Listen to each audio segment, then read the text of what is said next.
ఏంది అంత కోపంగా చూస్తున్నావు? రోజు నిన్నే తాగుతా కదా, ఇవాళ ఒక్క రోజు మీ చెల్లైన లైట్ బీర్ ని తాగుతానే ప్లీజే. నేనుండగా దాన్ని తాగుతా అంటావా? నీకెంత ధైర్యం రా? అరే ప్లీజే, మీ ఇద్దరు ఒక్కింటోలే గానే అర్థం చేసుకోవే. ఇంతవరకు దాన్ని తాగలేదే, ఇది ఒకటేసారి తాగుతానే ప్లీజే.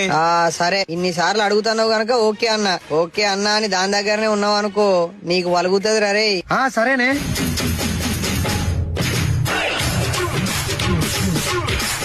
ఎట్లున్నదిరా మా చిన్నది? ముద్దు ముద్దుగున్నది, ముచ్చటైన చిన్నది.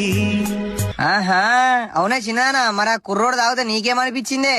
జోరు జోరుగున్నది కుర్రవాడి సంగతి. ఏమైంది రో? ఏమో ఆలోచిస్తాను. మరీ లేతగుంది బాడి, భరిస్తుందనా కబాడి. ఇష్టమైన ఉంటది ఇంపుగానే ఉంటది, వచ్చాక సందేహమేమి. అరే దానికి ముద్దిత్తవేంద్ర? అరే నన్ను మోసం